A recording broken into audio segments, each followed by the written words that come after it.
Cuando iniciamos redes hace ya unos cuantos años, no sabíamos que las mitocondrias son también redes mitocondriales. Y bueno, estamos hablando de algo muy serio, algo que es el soporte de la vida, es la fábrica de la energía que necesitamos para vivir y parece que también es la fuente de nuestro mal principal, el envejecimiento.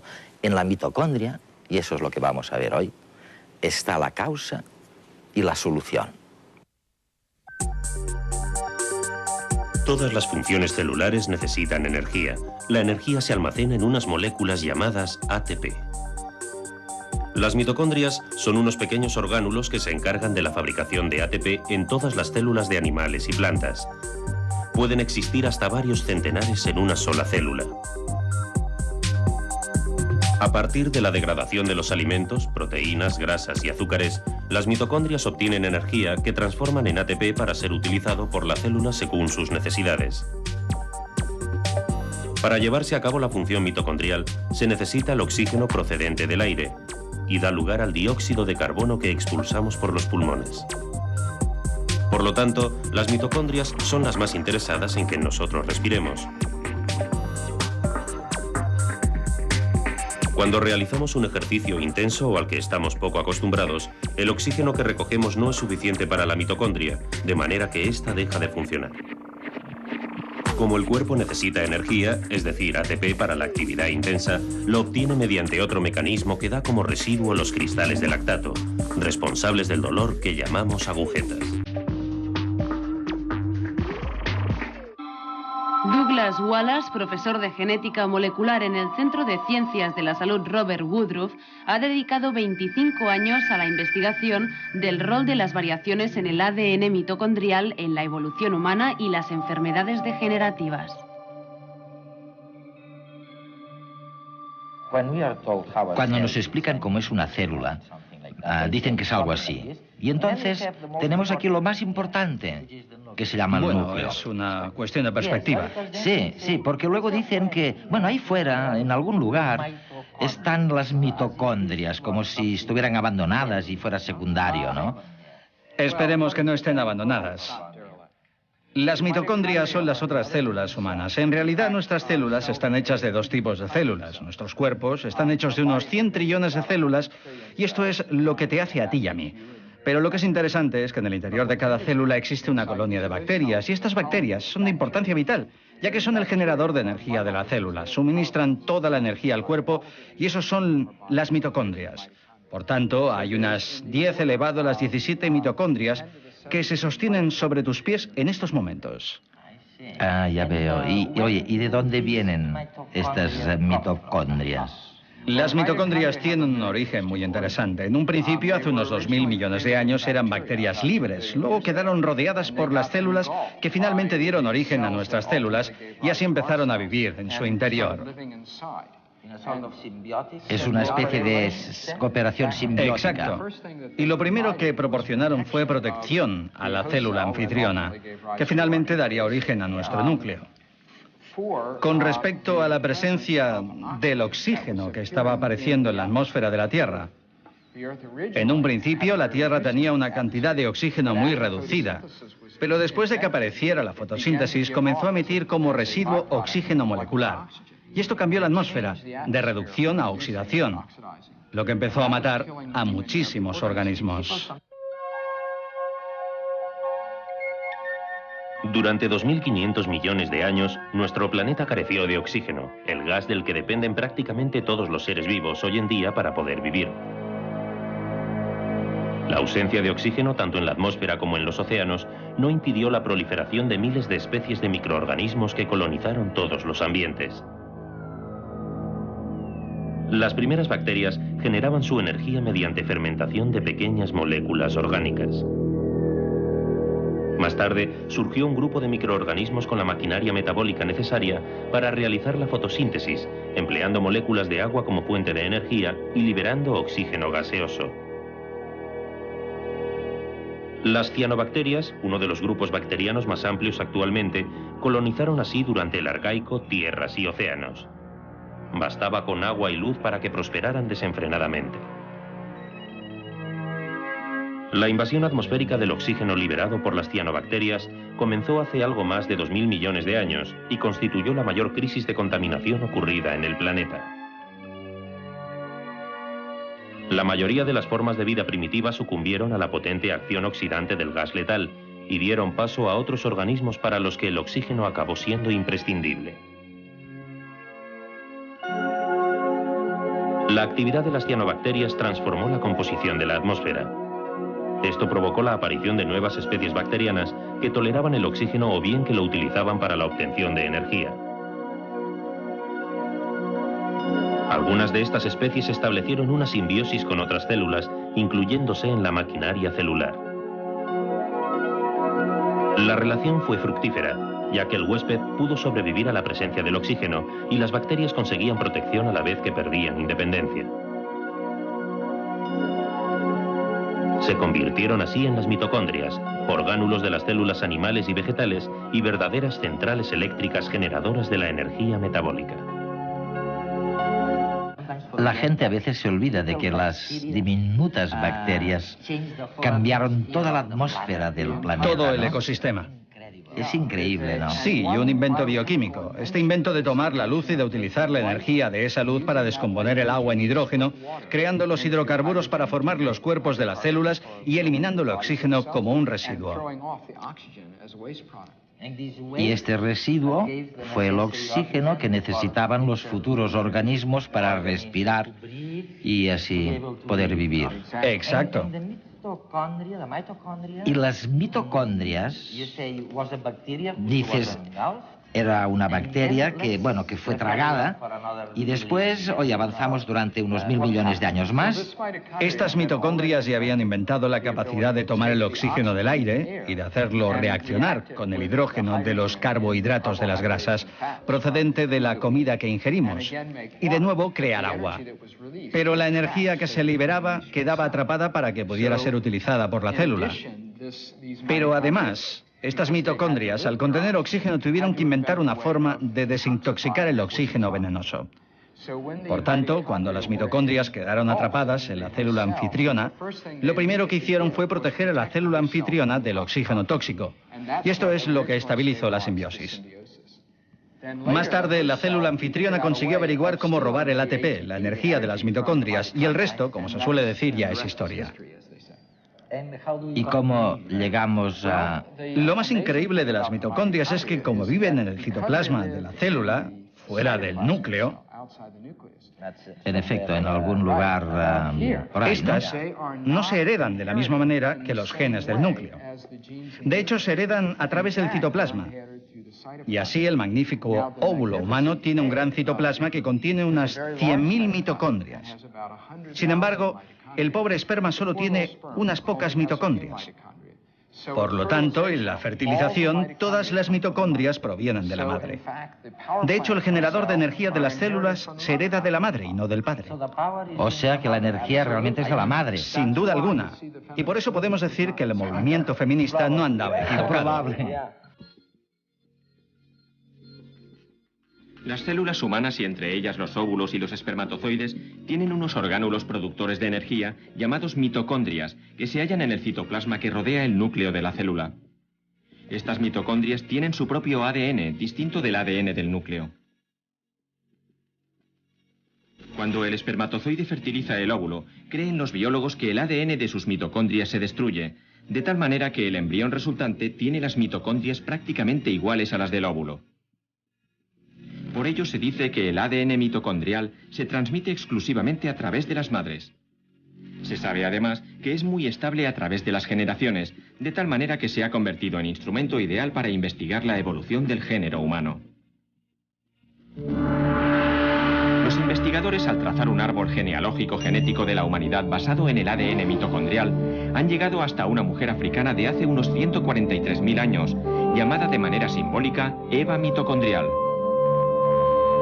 Según la bióloga Rebecca Kahn, hace 180.000 años había otras mujeres en África, aparte de Eva, pero de todas las mujeres solo hay una cuyos descendientes han llegado hasta hoy. El linaje de las otras se interrumpió en algún momento porque no tuvieron descendencia femenina. Según esta teoría, si no se tienen hijas, es como si no se hubiera existido biológicamente. Otras teorías recientes de estudios genealógicos de la humanidad dicen que el número de mujeres de las cuales descendemos nunca fue inferior a 1000. Los genetistas son aficionados a explicar el Edén y por ello también han buscado a Adán a través de los genes del cromosoma Y, que se transmite también sin mezclas de los padres varones a los hijos varones. El hombre Adán vivió también en África, pero hace solo 60.000 años. Eva tuvo que esperar pacientemente 84.000 años a Adán. Según esta teoría, el éxito reproductor de los varones ha sido inferior al de las mujeres. En cada generación, más mujeres que hombres tienen descendencia.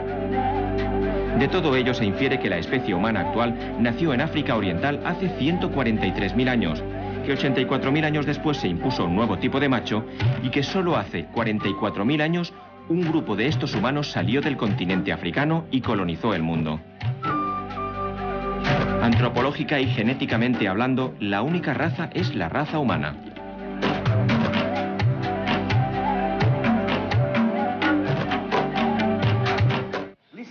Escucha. Vamos a hablar de salud. Si la mitocondria hace todas estas cosas, debe ser una cosa terriblemente importante para la salud, ¿no? Digo yo. Desde luego. Las mitocondrias son como las plantas generadoras de energía de la ciudad de Barcelona. En el centro de la ciudad se generan la mayor cantidad de actividades y se concentra la mayor cantidad de personas. Pero para poder tener energía, se tiene que construir plantas que generen energía en las afueras, en el campo. Plantas que puedan ser de carbón, de energía nuclear, hidroeléctricas, y todas aportan la energía eléctrica para la ciudad. Pero si esas plantas están generando energía, electricidad, están quemando un combustible y produciendo humo, como en una planta de carbón donde se quema el carbón y se produce energía. Pues las mitocondrias son lo mismo. Hay centenares de mitocondrias en la célula y cada una genera un poquito de energía para la célula y el proceso genera humo, que en realidad son radicales de oxígeno, y seguramente has oído hablar de los radicales de oxígeno, la gente. Los radicales libres. Radicales libres, así se les llama, que son un problema para la salud. De hecho, los radicales libres son el humo de tu planta de energía. Lo que sucede es que con el paso del tiempo, los radicales libres, producidos por las mitocondrias, dañan los bocetos de ADN que la mitocondria tiene en su interior para seguir reparando las plantas de energía. Cuando todos los ADN de las mitocondrias de las plantas generadoras de energía están dañados, las plantas no se pueden reparar, se desconectan y entonces la célula se desvanece. Dov, ¿no te parece que estamos en una situación en la que millones y millones, miles de millones de dólares se utilizan para, pongamos un ejemplo, luchar contra enfermedades neurodegenerativas, concentrándose sobre todo en lo que sucede en el interior del núcleo de la célula?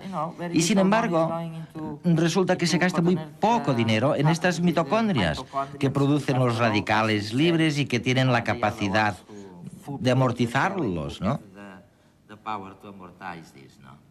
Exacto. Bueno, la célula humana está hecha de dos tipos de células y el núcleo solo representa una de ellas. Por tanto, la otra célula, que es igual de importante, se ignora. Y esa célula es la responsable de generar casi toda la energía que usamos y, por supuesto, también fabrica todos los radicales de oxígeno tóxicos. Además, las mitocondrias tienen otra propiedad muy interesante.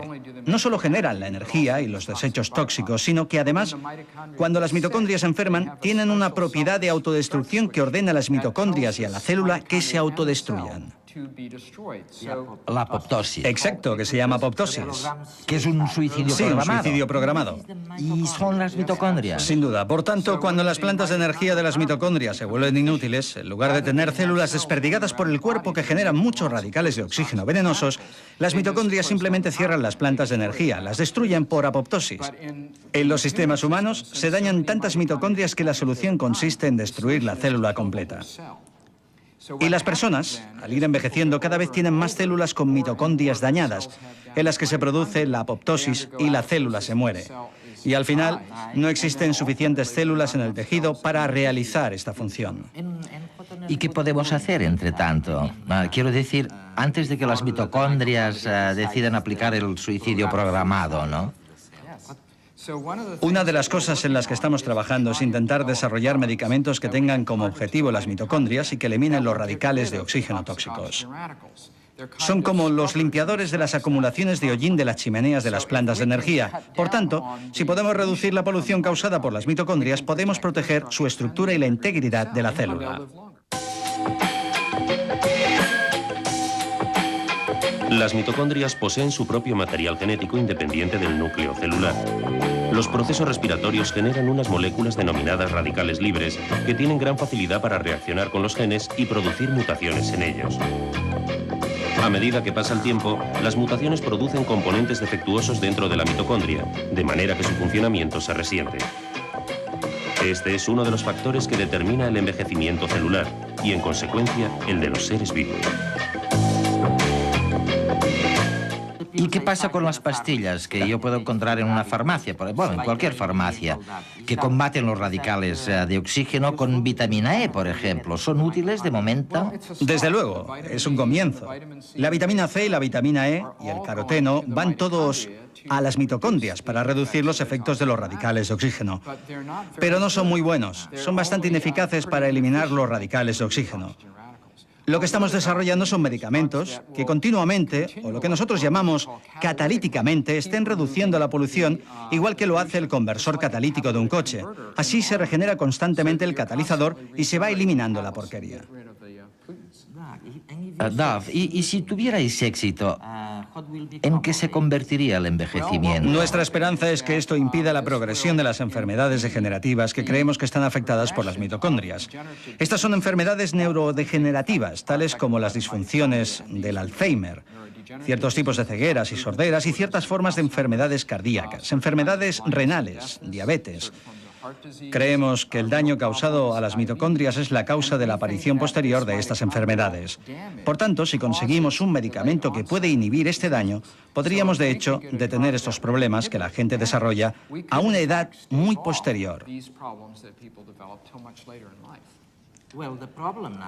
Ya, el problema ahora es que enfermamos, que tenemos estas enfermedades, que aparecen en una época tardía de la vida, porque vivimos un poco más. Pero luego el otro problema es que nos morimos demasiado pronto, digamos a los 80 o a los 90 años, ¿no? Mientras que hay gente que podría vivir 120 años. La prueba, por ahí los hay. Una buena política en relación con las mitocondrias podría ayudar a alargar la vida. Si podemos proteger las mitocondrias de este daño acumulado en las plantas de energía, las células vivirán más tiempo, estarán más sanas y viviremos más. Eso no quiere decir que vayamos a vivir eternamente, porque cualquier sistema que sea tan complejo como el de los seres humanos siempre estará expuesto a quedar dañado. Nuestro objetivo es alcanzar primero las zonas más sensibles, y las que más nos afectan son las mitocondrias.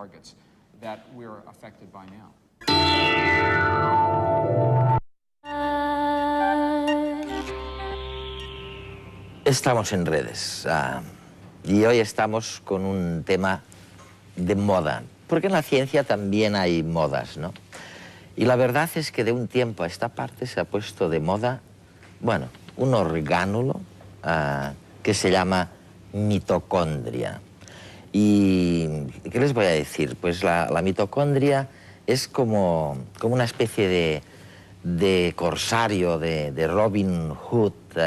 Nosotros tenemos a Curro Jiménez, ¿no? en nuestras leyendas, que asalta una célula pero con ánimo de que se beneficien los dos. O sea que en el origen nuestro, ¿no, Maite y Gustavo?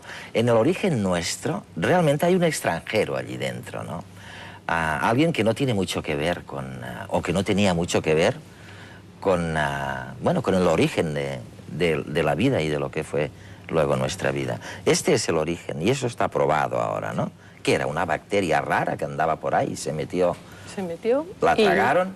La tragaron y siguieron viviendo juntos, felices y contentos, uno con otro, felices. ¿Y el pacto cuál era? Pues bueno, aquí a lo mejor Gustavo tiene que decir algo más. Cargar un poco con los radicales libres que produce la mitocondria, el pacto. Inicialmente, cuando la bacteria que entra dentro de aquella célula anaerobia primitiva, ¿no? entra dentro, ambas se benefician. Es lo que llamamos una simbiosis. ¿Por qué? Porque la bacteria, que es más pequeña, encuentra una casa donde va a vivir. Una membrana. Que la protege del medio, de las agresiones del medio. Eso es lo que gana la bacteria que se va a convertir en mitocondria. Y a cambio de eso, aquella célula que no respiraba, que llamamos anaerobia, puede empezar a respirar. Y al respirar se produce mucha más energía. Con el mismo alimento se consigue casi 20 veces más energía. Y esto es maravilloso, porque no solo le da más energía, sino que esto es lo que permitió que las células se agruparan para formar animales multicelulares. Hacer animales complejos, grandes, como nosotros, y en el fondo, al final, incluso la inteligencia y la cultura, que es lo más importante que hay en este planeta, no hubiera sido posible si no entra aquella mitocondria en aquel momento, si no se produce aquel fenómeno tan curioso de simbiosis. O sea que estas mitocondrias olvidadas, en realidad, ¿no? en el mundo científico, como decíamos antes, oye, son responsables de casi todo. Pero no solo de cosas buenas, sino de cosas malas, ¿no? También. ¿Cómo cuáles, Maite? Malas, bueno, los radicales libres, que eso yo creo que es lo que tiene que pagar la célula, soportar ahí la presencia de radicales libres que son tóxicos para ella. Que para ella son tóxicos. Sí, para ¿no? la célula son tóxicos. Pero aporta yo creo que más beneficios que... Pero veamos, que cuestiones negativas, los... ¿no te parece? Sí. Yo creo que sí. Sí, pero veamos un poco el precio. Lo que llamamos las enfermedades neurodegenerativas, por ejemplo, ¿tienen algo que ver con este precio? ¿Tienen con esta toxicidad? Tienen algo que ver. Tal vez yo creo que las mitocondrias ahí nos ayudan. ¿Nos ayudan por qué? Porque para que una célula tipo neuronal secrete catecolaminas o neurotransmisores, tiene que haber una señal de calcio. ¿Una señal de? Calcio. Calcio. Calcio intracelular. Bien, pues las células de alguna forma dejan pasar ese calcio que viene del exterior y este calcio que entra dentro de la célula permite que haya secreción. Bien, pues las mitocondrias echan una mano a la célula de tal forma que hacen de tampón, de colchón, para que no entre mucho calcio y permita que la célula tenga lo suficiente para secretar. Cuando las células tienen dañadas las mitocondrias, ¿qué sucede? Sí. Entra mucho calcio.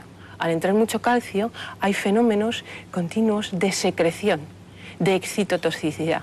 Y esto ocurre en fenómenos de enfermedades, en patologías neurodegenerativas.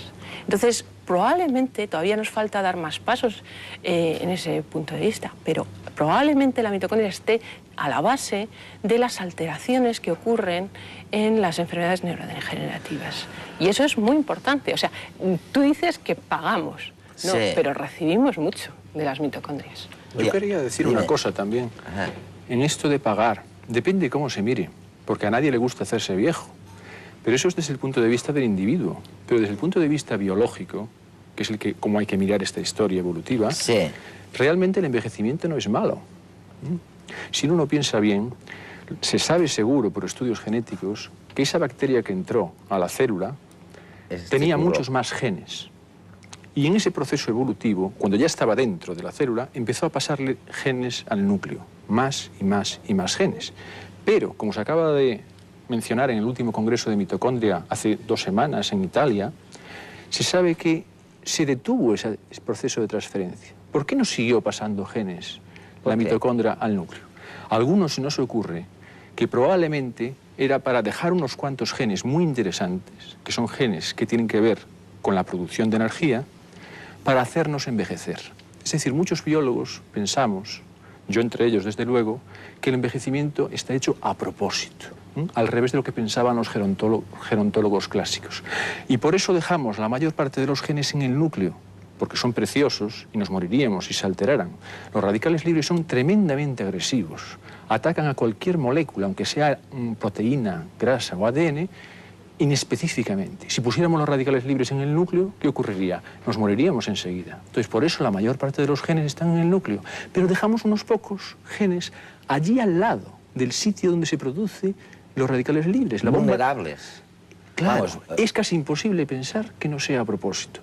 Fijémonos que se producen además en una parte de la mitocondria que es la membrana interna. Y el ADN de la mitocondria toca, está enganchado en la membrana interna.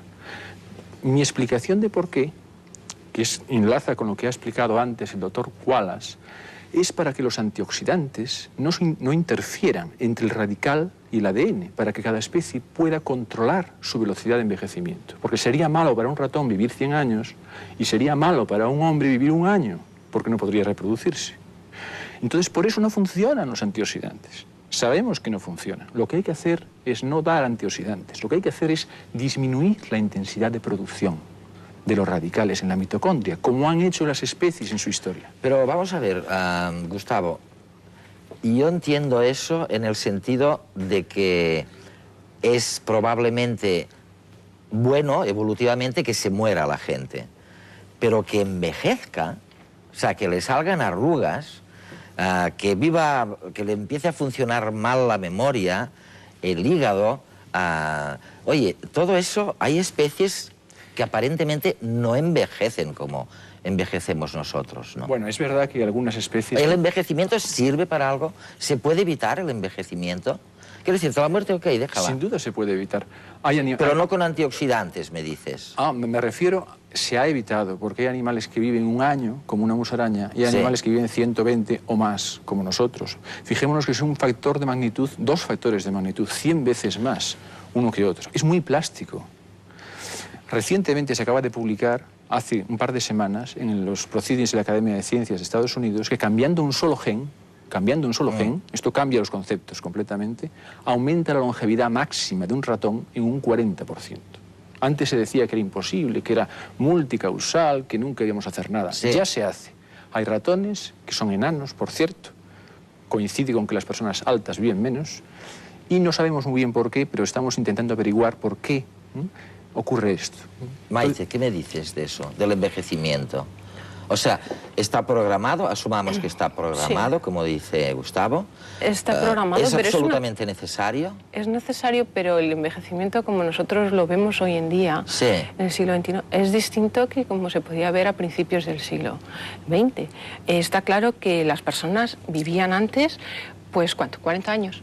Con 40 años había una vejez dramática. Ya casi habían terminado el ciclo de reproducción y, bueno, estaban viejos. Nosotros normalmente se los comía un león, ¿no? O se caían al barranco. Sí, bueno, se caían, o se le infectaba una pierna si tenían algún problema.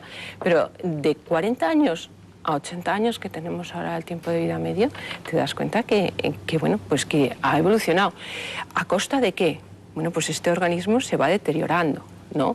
Entonces, bueno, pues evidentemente hay un deterioro por uso, por consumo, pero en esta sociedad hemos conseguido prolongar algo que en otras circunstancias no habría, independientemente de los radicales libres. Sí, Maite, pero si me dejas que añada algo, es que hay que distinguir, porque el problema es que cuando se utilizan las palabras, una misma palabra para 2 cosas distintas, nos confundimos todos. Lo que ha dicho Maite es cierto, absolutamente cierto, pero lo que ha aumentado en este siglo, de los 40 años que dice Maite, hasta los 80 que se viven ahora en Occidente, es la longevidad media, la esperanza de vida. Pero no hemos retrasado el envejecimiento ni un segundo. La velocidad del envejecimiento no ha... ¿Cómo íbamos a hacerlo si no sabemos qué es?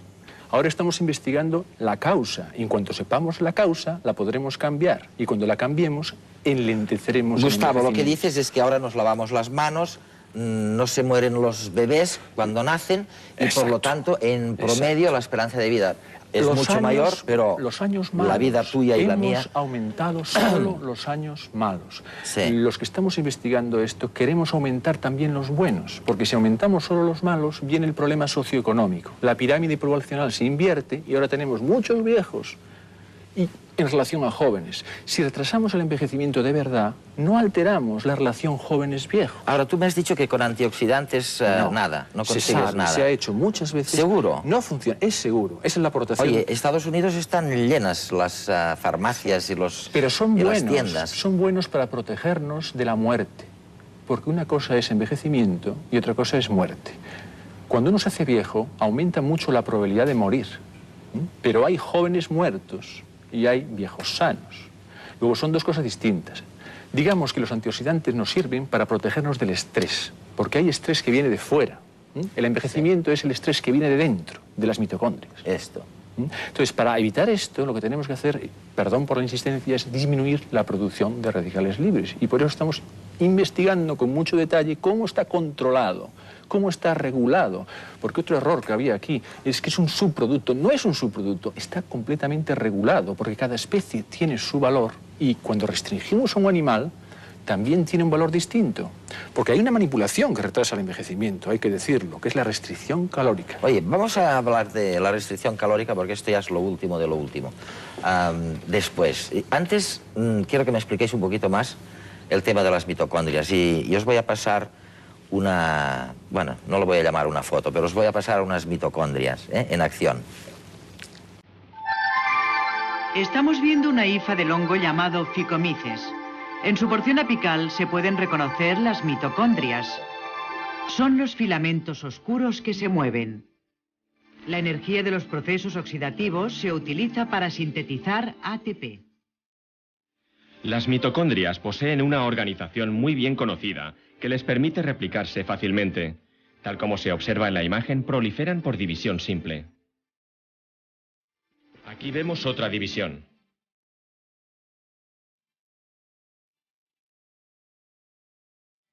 Las mitocondrias también se fusionan unas con otras.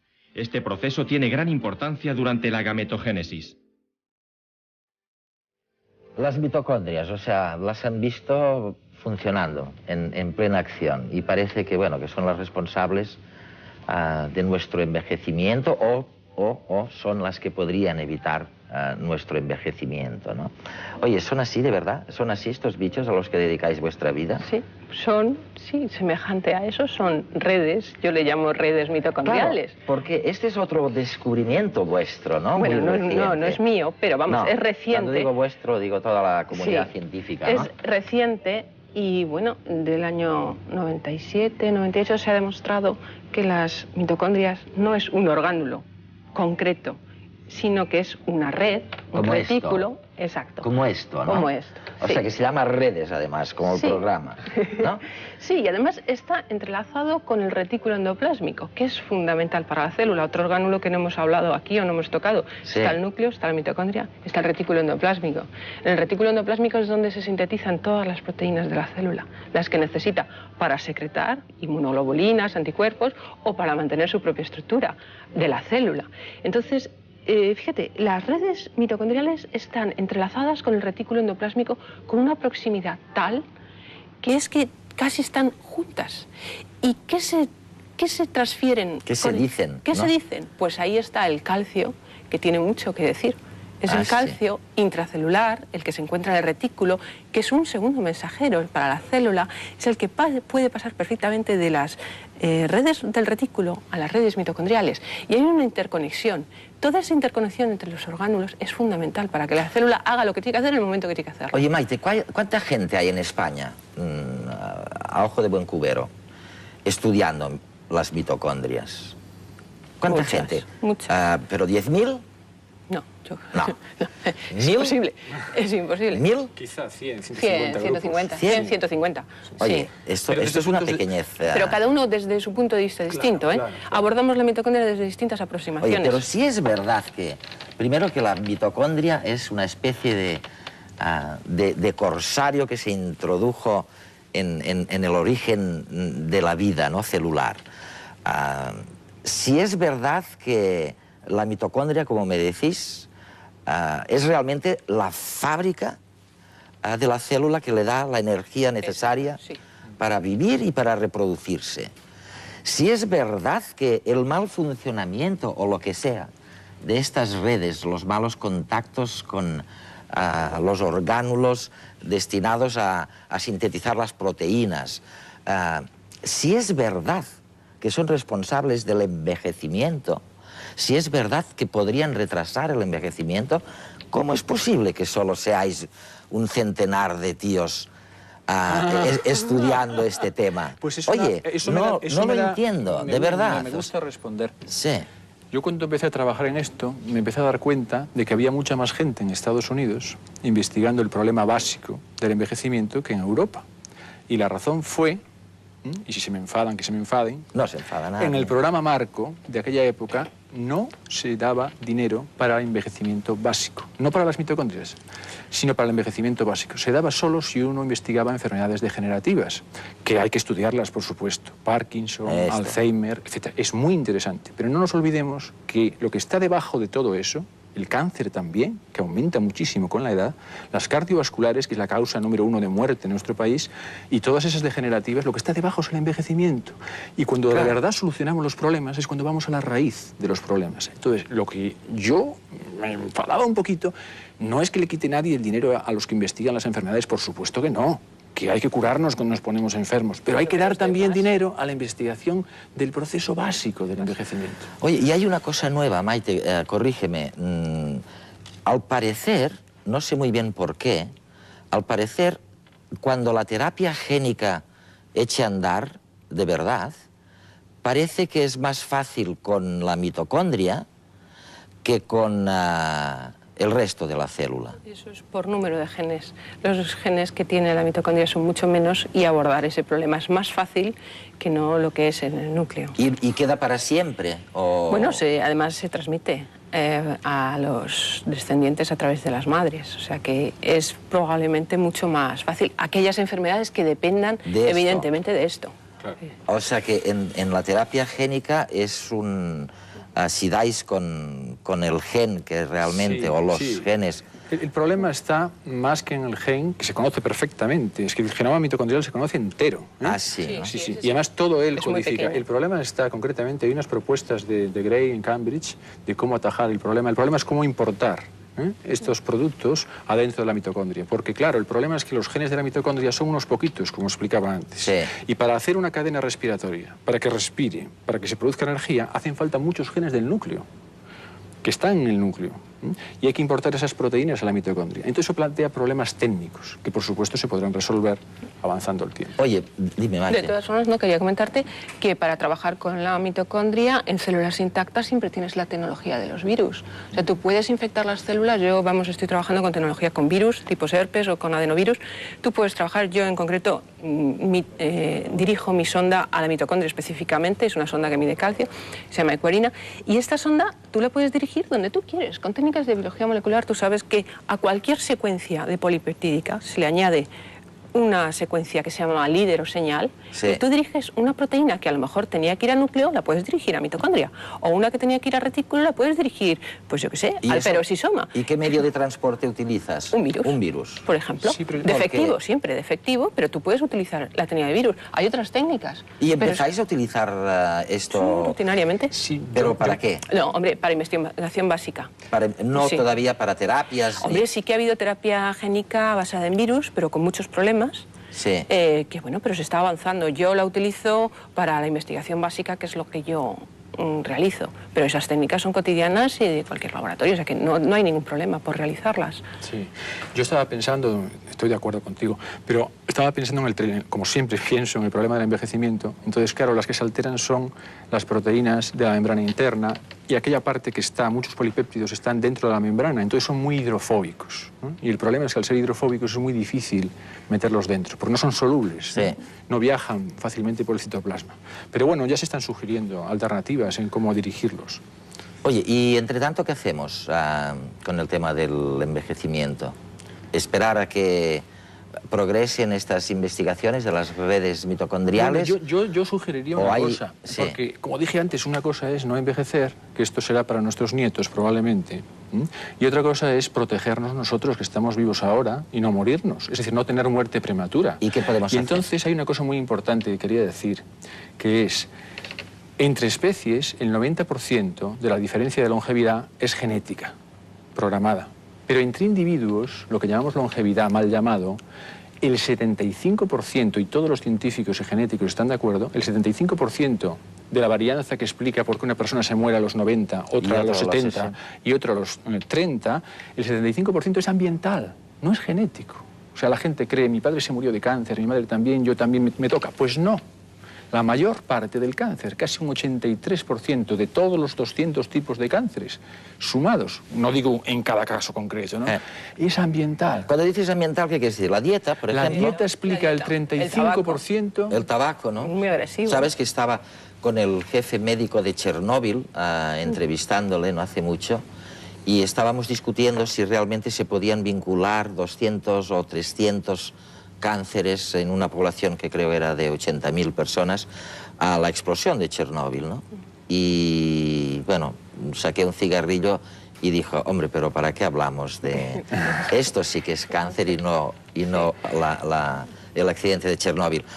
Pero, oye, vamos a ver, Maite, ¿qué pasa realmente con las posibilidades de alargar la vida restringiendo la comida?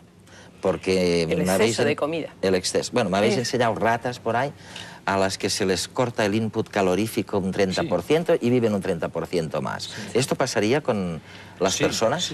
No, los estudios todavía en primates están realizándose, pero van en esa dirección. ¿Van en esa dirección? Sí. Bueno, se ha hecho con todo tipo de especies, desde arañas, gusanos, peces... protozoos, todo. En ratas está estudiado desde el año 35. Lo que pasa es que como no se prestaba atención al envejecimiento, no se hablaba de ello, y ahora en Estados Unidos, en 2 sitios, en Wisconsin, en el grupo de Weinrauch, y en Baltimore, el NIA, el Instituto Nacional del Envejecimiento, está ya la mitad en los estudios en primates. Lo que pasa es que duran 40 años, ya van por la mitad, y hay medidas en sangre y hay medidas en músculo, incluso de biopsia. Y se ve lo mismo, aún más exagerado, curiosamente, que se ve en los roedores. En los primates más que en los roedores. En la insulina. Porque el cambio más niveles importante... de glucosa en sangre, que es lo que se mide, fundamentalmente. La hormona que más baja es la insulina. Y en los roedores baja un 40 o un 50, en estos estudios en macacos rhesus baja un 80%. O sea que nosotros somos unos primates sociables, ¿no? Y seguramente eso lo que me dice es que la cantidad de calorías que uno consume puede ser un factor muy importante en la longevidad, en las diferencias entre individuos de que tú hablabas. Cuando uno coge un animal y le restringe, nosotros estamos haciéndolo en Madrid también y otros grupos en Estados Unidos, disminuye la producción de radicales por las mitocondrias a la mitad. Y además baja el daño oxidativo al ADN, pero el de las mitocondrias, no al del núcleo. Y además viven un 30% más, o sea, incluso coincide cuantitativamente. Es casi clavado, 45 menos de producción de radicales, 30% menos hemos encontrado de ADN oxidado en las mitocondrias y entre 30 y 40% más de longevidad. Es muchísimo. Oye, aplicado a una persona... ¿Qué le diría? En términos prácticos, concretos, ¿se puede hacer alguna sugerencia a cámara, a nuestra audiencia? O sea, en 4 palabras... ¿Qué podemos decir a partir de lo que ya sabéis en este tema del input calorífico? Yo le diría a la gente que no piense que no se puede hacer nada. Los científicos estamos trabajando por nuestros nietos, pero ahora mismo el ambiente es muchísimo. Poniendo el ejemplo del cáncer, para no extenderme mucho, si sumamos, como se dijo antes, dieta, de una dieta adecuada, es decir, equilibrada, nunca un solo alimento, sin ser exagerada, y tabaco, si quitamos las causas de la dieta y las causas del tabaco... Sí, también. Pero solo con eso, el 65% de los cánceres desaparece. Por ejemplo, una recomendación que está establecida en Estados Unidos. Si tomamos todos los días, ¿quién hace esto? 5 veces al día frutas y verduras, la frecuencia de cáncer baja al 50%. Con 5 veces al día frutas y verduras. Juan y Maite, oye, en el tema de la dieta, entonces resulta que somos unos afortunados, ¿es verdad esa historia de la dieta mediterránea? Bueno, como dice Gustavo, la dieta mediterránea en los años 60 en Grecia, ¿no? Claro. Pero, bueno, la verdad es que ahora mismo dieta mediterránea aquí no hacemos. No hacemos. Hay que volver a ella, o hay que ser racional. Tenemos la posibilidad en este país de comer fruta toda la que queremos y además estacional, que nos va cambiando en función de las estaciones. Verdura, ¿qué más queremos decir? Vegetales. Tenemos una agricultura que nos proporciona una alimentación exquisita. Otros países no la tienen que importar, nosotros la tenemos. Pues ¿por qué no seguir con nuestras dietas tan ricas? También, por supuesto, aumentar la cantidad de vegetales en nuestra alimentación, de legumbres. Otra olvidada, la legumbre, que es muy rica, muy buena. Olvidémonos del filete y la ensalada y tomémonos un buen plato de lentejas con arroz. Es posible empezar, a luchar contra el envejecimiento bastante antes de que lo sepamos todos o todo de la unas buenas normas de higiene alimentaria. Más que luchar contra el envejecimiento, yo diría envejecer bien. Envejecer con calidad de vida, porque vamos a envejecer igual, pero no nos vamos a morir si tenemos una vida sana. Y además de la dieta se puede mencionar la radiación solar. Es una barbaridad exponerse al sol, incluso con cremas, a las horas centrales del día, porque la radiación solar produce radicales libres y ataca al ADN. Y por eso luego tenemos cáncer de piel. Oye, el tema de la energía que nos suministran estas redes mitocondriales, ¿no? Y gracias a las cuales nos tenemos de pie, como decía Wallace, ¿es cierto que los órganos que consumen más energía son los que más mitocondrias tienen? Claro. Claro. El corazón es el órgano que tiene más consumo de energía por unidad de gramo en el cuerpo. Más que el cerebro. Más. Sí. Lo que pasa es que el cerebro en el hombre se dice porque es muy grande, es un caso especial que tiene en total. Pero lo que es por gramo de tejido, que es lo específico, es el corazón. Y el corazón, si uno lo mira, es fibra y mitocondria, fundamentalmente fibra y mitocondria. El que produce el ATP, el que gasta el ATP, el que produce la energía, el que consume la energía. Solo hay una cosa más intensa que el corazón humano, que son los músculos del vuelo de los insectos buenos voladores, que nos superan por 10 veces. Y ahí está tan empaquetado que solo se ven fibras y mitocondrias y casi nada más. O sea que cuiden sobre todo las mitocondrias, ya ven lo que pueden hacer. Oye, quedaros un segundo porque terminamos el programa con la cuestión. Es un juego que tenemos, un concurso que tenemos con la audiencia de redes. Y yo se lo quiero recordar una vez más, que seguimos abiertos a recibir sus propuestas sobre la cuestión que esta vez, se lo recuerdo, bueno, esta vez es sobre el universo, ¿no? La pregunta que Einstein se estuvo haciendo a sí mismo toda la vida. El universo en el que vivimos no podía ser de otra manera, porque esto es lo que nos sugieren las leyes de la física que estamos descubriendo, o bien pudo haber sido de otra manera. Es decir, hubiera cabido la posibilidad de que las partículas fueran otras, las densidades fueran otras, yo qué sé, las fuerzas fueran otras y por lo tanto hasta los sentimientos. O por el contrario, vivimos en un universo que era el único posible. Nos pueden escribir, nos pueden llamar por teléfono. Ahora mismo estarán viendo en pantalla el número de teléfono y dejar allí su propuesta. Bueno, pueden enviarnos sus propuestas por email. Hemos recibido, yo creo que estamos ya en más de un centenar. El mejor, incidentalmente, el jurado lo preside el propio presidente del Consejo Superior de Investigaciones Científicas, Rolf Tarrack. El que gane, bueno, pues se ha ganado el ordenador portátil de redes. En redes no podíamos pensar en otro regalo. Hemos terminado el programa porque no nos queda ni un segundo más.